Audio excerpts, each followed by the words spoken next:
مولانا خادم حسین رضوی رحمۃ اللہ علیہ کو لوگ صرف تحریک لبیک کے حوالے سے جانتے ہیں، حالانکہ ان کا جو کیریئر ہے وہ بہت پرانا ہے۔ مولانا بنیادی طور پر ایک استاد تھے، ایک شیخ الحدیث تھے۔ ان کا جو بیسک کارنامہ ہے وہ یہ ہے کہ وہ درجنوں نہیں سینکڑوں علماء کے استاد ہیں، سینکڑوں علماء کے، یعنی میں نے سوچ سمجھ کے لفظ کہا، انہوں نے سینکڑوں لوگوں کو رسول اللہ کا دین پڑھایا ہے، اور ان کے اب شاگردوں کے شاگرد بھی مدرسوں میں پڑھاتے ہیں۔ مولانا ایک بڑے غریب سے سادے سے گھرانے میں وہ پیدا ہوئے تھے، انہوں نے بڑی سادہ اور آخر تک زندگی انہوں نے وزاداری والی گزاری، سادگی والی گزاری، حسین گزاری۔ کسی شخص کے ایک ہوتا ہے کسی کے نظریے سے اختلاف کرنا، ایک ہوتا ہے کسی کے طریقہ کار سے اختلاف کرنا۔ کچھ لوگوں نے ان کے طریقہ کار سے اختلاف کیا ہے، لیکن ان بندے کا نظریہ اتنا شاندار تھا کہ نظریے سے کسی نے اختلاف نہیں کیا۔ لوگوں نے یہ ضرور کہا کہ یہ فلانی بات اس طرح ہو جاتی تو ٹھیک تھا، لیکن یہ سب نے کہا کہ بندہ بات ٹھیک کرتا ہے۔ نظریے سے، فکر سے لوگ مطمئن ہو جائیں کسی زندہ کیا رہتا ہے؟ نظریہ۔ زندہ کیا رہتا ہے؟ نظریہ۔ فکری طور پر ایک خوبصورت آدمی تھے، ایک بڑے منجے ہوئے آدمی تھے، ایک وزادار آدمی تھے، ایک صاف ستھرے آدمی تھے۔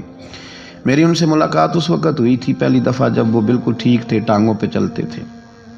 ان کے جو استاد گرامی تھے حضرت مولانا عبدالحکیم صاحب شرف قادری رحمۃ اللہ علیہ، بہت جید عالم تھے۔ میں ان کو ملنے کے لیے جاتا تھا تو حضرت بھی وہاں پڑھایا کرتے تھے لاہور جامعہ نظامیہ میں، تو وہاں ان سے پہلی ملاقات ہوئی۔ پھر انہوں نے جو جماعت سب سے پہلے بنائی تھی اس کا نام تھا انجمن فدایان ختم نبوت۔ اس جماعت سے انہوں نے کام کا آغاز کیا، اور بڑے اوائل میں، بڑے شروع میں انہوں نے ختم نبوت کے تعلق سے مختصر سے کام کا آغاز کیا، اور بڑی جلدی ان کا کام پھیل گیا۔ مکی پیر مکی دربار میں یہ اوقاف کی مسجد کے سرکاری خطیب تھے، لیکن حضرت ممتاز قادری صاحب رحمۃ اللہ علیہ کی شہادت پہ انہوں نے سرکاری ملازمت چھوڑ دی تھی۔ اس کے بعد انہوں نے بڑی محنت کی، بڑی جد و جہد کی، بڑی کاوش کی، بیمار اور معذور ہونے کے باوجود بڑی کوششیں فرمائیں، اور بڑے نڈر تھے، بڑے بے باک تھے، بڑے خوبصورت تھے۔ سب سے بڑی بات یہ تھی کہ سکہ عالم دین تھے۔ جماعت کسی بھی سیاسی جماعت کے پاس اتنا تگڑا بندہ نہیں جس طرح کہ حضرت مولانا خادم حسین رضوی صاحب تھے۔ میری ان سے تسلسل جیل جانے سے تعلق تھا، ابھی بھی 24 اکتوبر کو پچھلے مہینے کی وہ گجرات جا رہے تھے تو کچھ دیر ہمارے پاس رکے، اور دیر تک وہ باتیں کرتے رہے، اور دیر تک ان کی میں باتیں سنتا رہا۔ پھر وہ مجھ سے کچھ سوالات پوچھتے رہے، میں ان کے جواب دیتا رہا۔ پھر اچانک جو ہے وہ کچھ دن پہلے خبر ملی کہ ان کا طبیعت ان کی بڑی علیل ہے۔ میں نے تیمارداری کے لیے کچھ ان کے جو قریبی لوگ تھے ان سے رابطہ کیا، بتایا کہ آپ ٹھیک ہیں، آپ تھوڑے بیمار ہیں۔ پھر کل اللہ تبارک و تعالیٰ کا فیصلہ قدرت آیا، اور تیزی کے ساتھ لوگ اٹھ گئے۔ اس 2020 نے بہت سارے لوگ اہل سنت کے لیے، لیکن اس شخص کا جانا کو زیادہ ہی تکلیف دے گیا۔ دل مائل نہیں ہوا، میں تو ناشتہ نہیں کر پایا طبیعت، اور میں نے پہلی دفعہ فیصلہ کیا تھا میں جمعہ نہیں چھوڑا کرتا۔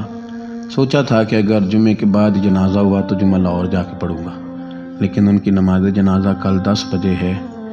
اس طرح کے لوگ کم آتے ہیں دنیا میں، اور شاید ان لوگوں کا وقت بھی تھوڑا ہوتا ہے، اور اللہ پاک شاید ایسے لوگوں کو جلدی ہی اپنی بارگاہ ناز کی طرف لے جاتا ہے۔ ایک شعر جگر مراد آبادی نے کہا تھا کہ جگر راہ وفا میں نقش ایسے چھوڑ آیا ہوں، میں جس منزل سے گزرا ہوں وہ اب تک یاد کرتی ہے۔ اور مجھے ایک دفعہ کسی شخص نے کہا کہ آپ کے خاندان کا قبرستان کہاں کر کے ہے؟ لوگ لکھنے والے جو لوگ ہوتے ہیں وہ پوچھتے رہتے ہیں کہ اس بندے نے کیا وصیت کی ہے، تحریری والے لوگ۔ تو میں نے انہیں کہا کہ قبر بھی بانی جائے گی۔ تو مجھے کہنے لگے کہ کس طرح کر کے پتہ چلے گا؟ تو میں نے کہا تے اکھاں جدوں میٹیاں تے پھر زمانہ مینوں روے گا، اپنا تے اپنا بیگانہ مینوں روے گا، تے جدوں نہ میں دسیا میں خارا نوں میں خانے وچ، پھر جام ٹوٹ جان گے میں خانہ مینوں روے گا۔ کئی لک رون گے تے کئی بک رون گے، گلیاں دا یانا تے سیانا۔ یہ الگ بات ہے کہ بے قدراں کچھ قدر نہ جاتی، کیتی خوب تسلی ہو ਦੁਨੀਆਦਾਰ ਤੇ ਪੁਜਾਰੀ ਜ਼ਰ ਦੇ ਉੱਤੇ ਆਂਦੇ ਗੱਲ ਟੱਲੀ ਹੋ। ਬੁੱਕ ਬੁੱਕ ਰੋਸਾਂ ਨੱਖੀਆਂ ਤੱਕਿਓ ਵੇਖ ਹਵੇਲੀ ਕੱਲੀ ਹੋ।